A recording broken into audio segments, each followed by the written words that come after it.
Sobat sehat dan bahagia yang tercinta, fenomena yang terjadi beberapa minggu yang lalu atau di mana hampir semua fraksi di DPR bersedia merevisi undang-undang tentang pemilihan kepala daerah demi memudahkan seorang untuk menduduki jabatan kepala daerah dan berusaha menganulir keputusan Majelis Konstitusi tentang batas kewenangan partai politik mengajukan calon kepala daerah yang lebih membuka kesempatan partisipasi partai politik dengan jumlah pemilih lebih rendah.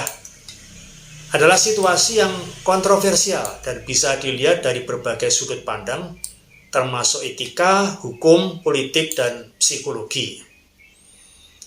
Secara etika, revisi undang-undang yang dilakukan dengan tujuan utama untuk memfasilitasi seorang individu, terutama yang memiliki hubungan keluarga dengan presiden misalnya, menimbulkan kekhawatiran serius tentang nepotisme dan konflik kepentingan. Etika publik mengharuskan bahwa kebijakan dan undang-undang dibuat berdasarkan prinsip keadilan dan kepentingan umum, bukan untuk memenuhi ambisi pribadi atau keluarga tertentu. Tindakan ini bisa dilihat sebagai pelanggaran terhadap prinsip keadilan, di mana proses politik seharusnya adil dan setara bagi semua pihak. Manipulasi hukum untuk kepentingan individu tertentu dapat merusak integritas institusi legislatif dan kepercayaan publik terhadap proses politik. Dari sudut pandang hukum, pembuatan undang-undang harus mengikuti prinsip rule of law, di mana hukum dibuat berdasarkan kebutuhan dan kepentingan masyarakat luas, bukan atas dasar kepentingan individu atau kelompok tertentu. Revisi undang-undang dengan tujuan khusus seperti ini bisa dianggap sebagai bentuk pembuatan hukum yang sewenang-wenang, arbitrary lawmaking, yang merusak prinsip dasar hukum yang adil dan objektif. Tindakan seperti ini bisa menciptakan preseden berbahaya di masa depan, di mana undang-undang dapat dengan mudah diubah untuk memenuhi kepentingan individu atau kelompok tertentu yang memiliki kekuasaan, sehingga mendorong stabilitas dan kepercayaan terhadap sistem hukum bisa terganggu. Fenomena perilaku sebagian besar anggota DPR ini memperkuat kekhawatiran tentang munculnya politik dinasti, di mana kekuasaan politik cenderung berada dalam lingkaran keluarga tertentu. Di negara demokrasi, prinsip ini dianggap bertentangan dengan semangat demokrasi yang seharusnya, yang perlu memberikan kesempatan yang setara bagi semua warga negara untuk berpartisipasi dalam proses politik. Kesediaan hampir semua fraksi di DPR untuk mendukung revisi ini bisa dilihat sebagai kompromi politik yang mengabaikan prinsip moralitas dan kepentingan publik. Ini menunjukkan bahwa kekuasaan dan pengaruh politik dapat digunakan untuk mengendalikan proses legislatif, seringkali dengan mengabaikan prinsip-prinsip demokrasi yang mendasar. Dalam psikologi sosial, fenomena ini dapat dianalisis melalui konsep konformitas, di mana individu atau kelompok itu mengikuti tekanan sosial atau politik untuk menyetujui suatu tindakan, meskipun mungkin bertentangan dengan prinsip mereka sendiri. Tekanan dari pihak yang berkuasa bisa membuat fraksi-fraksi di DPR merasa terpaksa mendukung revisi undang-undang tersebut.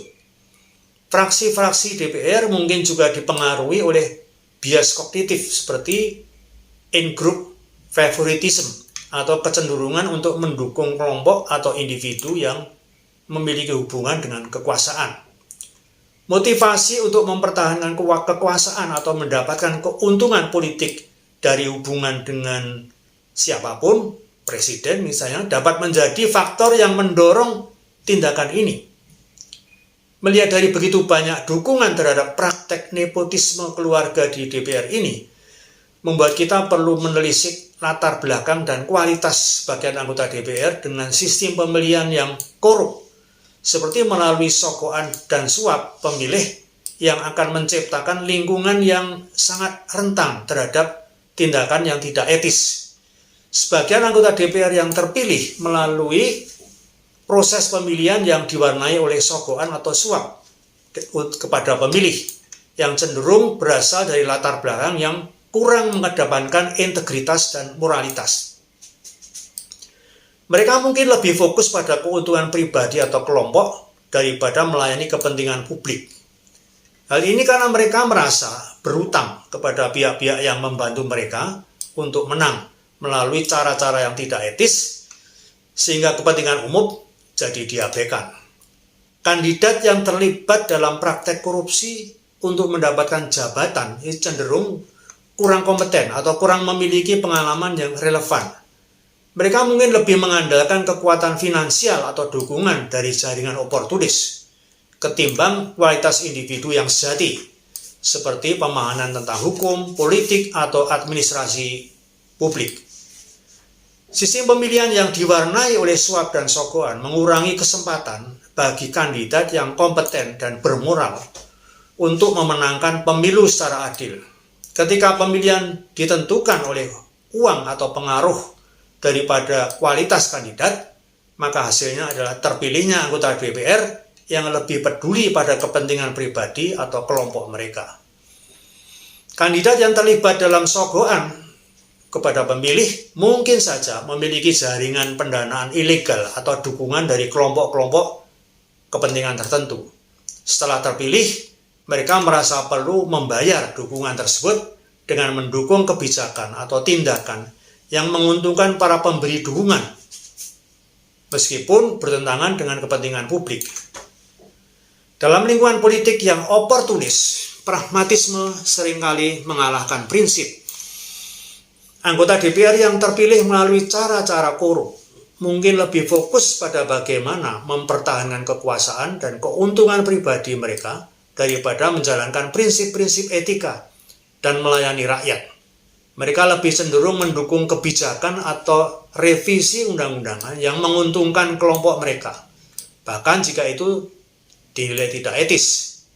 Lingkungan yang didominasi oleh oportunisme juga seringkali kurang memiliki mekanisme akuntabilitas yang efektif.